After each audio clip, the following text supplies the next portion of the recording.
Good morning. I will introduce the collaborative project Climaton, a research and I hear an echo. Just a second. A research and practice-based initiative that explores the problem of communicating scientific facts in the context of climate change.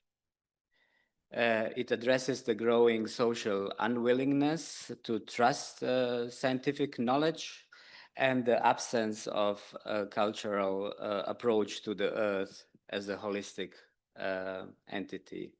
The climate crisis is also a crisis of culture, a crisis rooted in a lack of imagination. Climaton seeks to transform scientific data archives into cultural practice. How can we cultivate phenomena that are too vast, too complex, and too dispersed to be perceived as images? What the philosopher Timothy Morton calls hyper-objects. What kinds of artistic moves or gestures are needed to translate what is distant and diffuse into something central and clear and near. And what do we do with the immense data archives that stand as the supposed witnesses of the climate crisis? We approach these questions by practicing remote senses, by learning to listen, to perceive, and to resonate with what lies beyond immediate experience. Around 3 years ago, the research project began quite casually. My partner Nina and I were watching a documentary about the Mosaic research expedition, a mission that over the course of a year collected climate relevant data in the Arctic through a vast network of measuring stations stretching for kilometers. It represents the largest scientific data collection ever conducted in a single region and possibly the last extensive documentation of a disappearing landscape, one that science refers to as the key witness of the climate change. This unbelievable amount of data now awaits its long-term evaluation, which through highly complex analysis is expected to reveal new insights into climate change. The first interim results are already deeply alarming. The warming of the planet is far greater than previously assumed.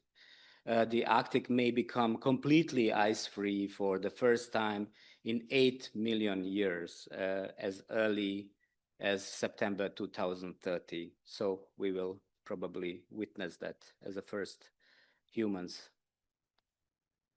However, it remains more than questionable whether a fundamental rethinking will result from these new findings. In our view, this marks one of the great paradoxes of our epoch. On the one hand, we have developed the ability to detect invisible changes through complex measurements and interpret them within global contexts. On the other hand, there is social inability and an unwillingness to trust such measurements at all. From this perspective, climate pollution has always been a problem of communication. The emergence of collective responsibility is unthinkable without a culture of remembrance. However, in the digital realm, we no longer speak of remembrance, but of memory, of data storage. Gigantic data archives are not the solution in themselves, as long as their content are not contextualized and charged with meaning. Or as Christian Boltanski once said, the mass of documents make the world invisible. If the filters that give things their value are missing, everything remains useless. Such processes of contextualization, or as we call it, vitalization of the dead information, in our view, cannot be left solely to the sciences. The translation of digital data archives into collective memory may only happen through detours, perhaps through irrationality, through emotion. It certainly requires something ritualistic, emotional, and meditative to open access and to create meaning. For this reason, we chose to focus on an aspect that science does not use as evidence, sound, which, because of its vagueness and ambiguity, cannot produce generalized or objective knowledge. Yet it precisely these qualities, it is precisely these qualities that open up other dimensions of understanding. Together with a team of mosaic scientists, as well as the composer Thies Minter, who is also here with us, and an outstanding technical team, we developed a sound object that transforms data from the Arctic into sound, creating a large-scale sonified portrait of a disappearing landscape and enabling an open sensory experimental engagement with the data. Here you can see the object also in the three-dimensional. So how does it actually work? From hundreds of data sets, we selected 24, including snowfall, ice cracking, ocean turbulence, fishes, plankton, gases, and more. And through a calendar interface, a specific month or day can be chosen. One day corresponds to 1 minute of sound. But our goal was never merely to create a sound object. It was to set processes in motion, processes from which an open and inclusive field of research can grow. Depending on one's perspective, the object can be seen as a musical instrument, as sound library, an extensive landscape portrait, a protagonist, a subject from afar, a sound sculpture, or even a toy. Our aim is to organize a multiplicity of perceptions without losing focus. There's also a keyboard, and with the keyboard, we can play with the data. But as soon as we touch the keys, the data also plays us. Here is a short audio sample. We hear fish and the sun reflections from the eyes albedo.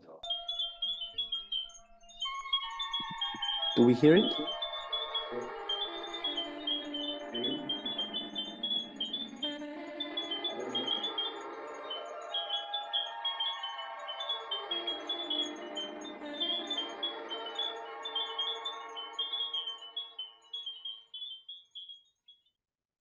But what does it mean for someone in Riga, Jakarta, or Maldives, or northern Siberia to compose when the instrument itself is an image of a disappearing landscape, when the earth becomes the actual performer or player?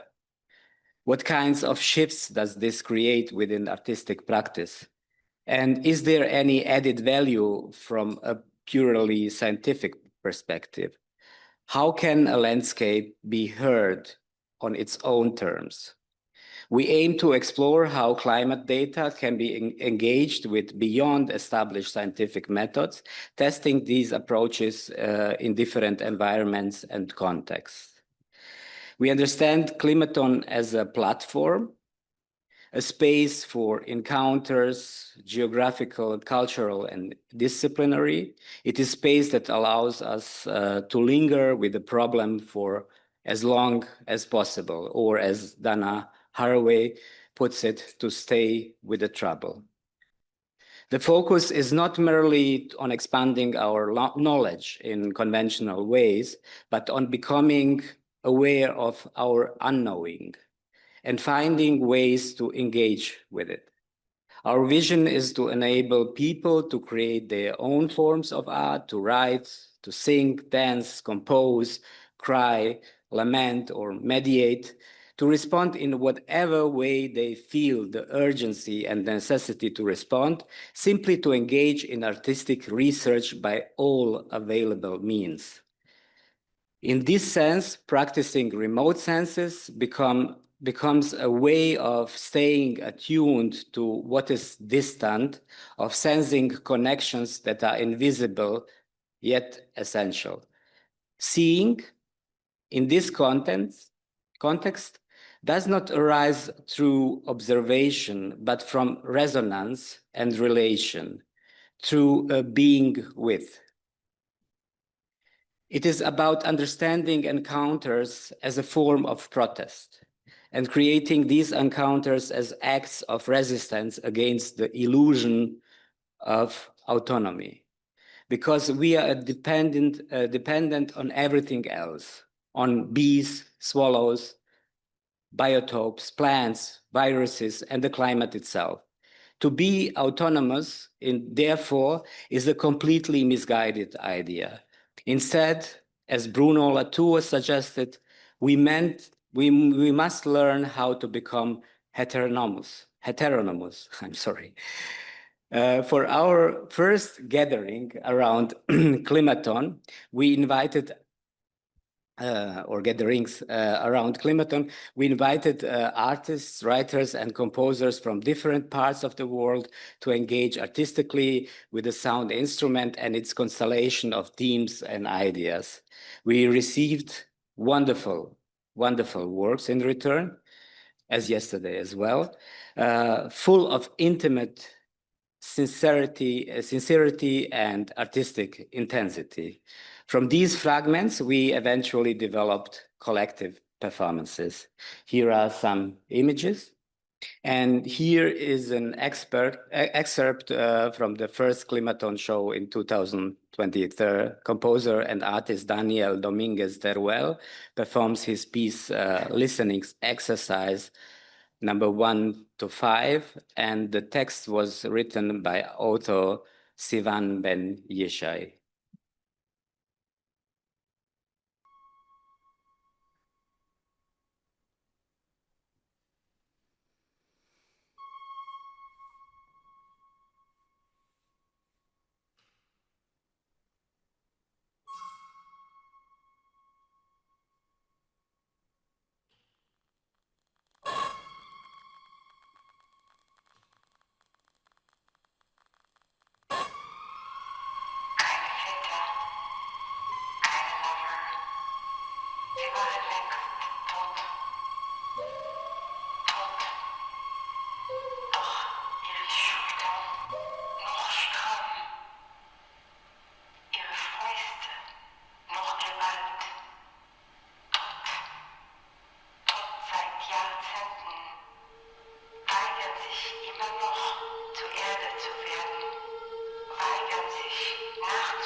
In a way, artistic research is merely a pretext, a way to build the most intense possible relationship with unfamiliar realities. It is a continuous process of approaching something that could never have come into being without this work. And this is the beauty of what we do. We are allowed to do anything we want. Thank you.